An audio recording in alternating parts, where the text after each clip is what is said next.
The Night Before Christmas by Clement C. Moore. 'Twas the night before Christmas, when all through the house not a creature was stirring, not even a mouse.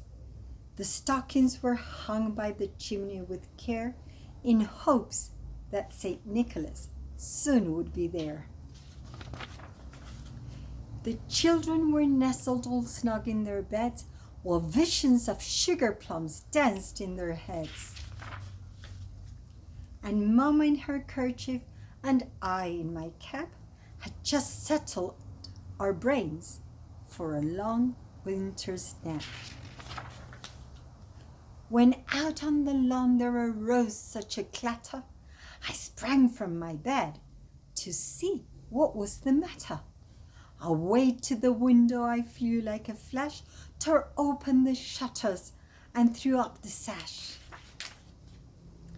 The moon on the breast of the new fallen snow gave the lustre of midday to objects below.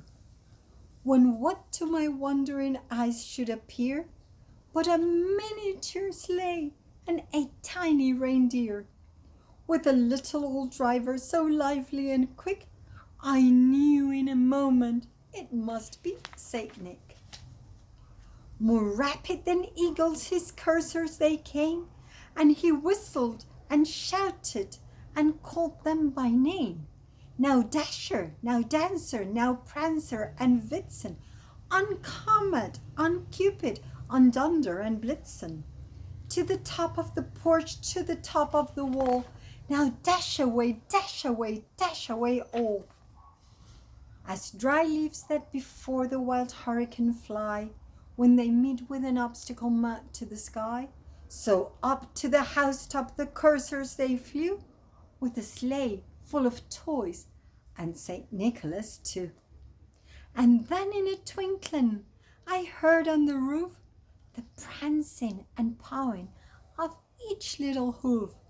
As I drew in my head and was turning around, down the chimney St. Nicholas came with a bound. He was dressed all in fur from his head to his foot, and his clothes were all tarnished with ashes and soot. A bundle of toys he had flung on his back, and he looked like a peddler just opening his pack. His eyes, how they twinkled, his dimples, how merry. His cheeks were like roses, his nose like a cherry. His droll little mouth was drawn up like a bow, and the beard on his chin was as white as the snow. The stump of a pipe he held tight in his teeth, and the smoke it encircled his head like a wreath. He had a broad face and a little round belly that shook when he laughed like a bowl full of jelly. He was chubby and plump, a right jolly old elf, and I laughed when I saw him in spite of myself. A wink of his eye and a twist of his head soon gave me to know I had nothing to dread.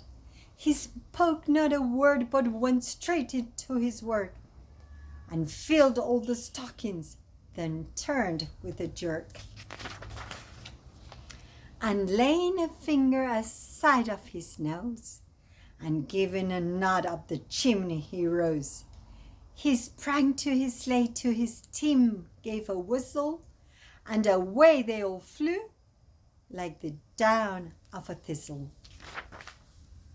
But I heard him exclaim ere he drove out of sight, "Happy Christmas to all, and to all a good night. Merry Christmas."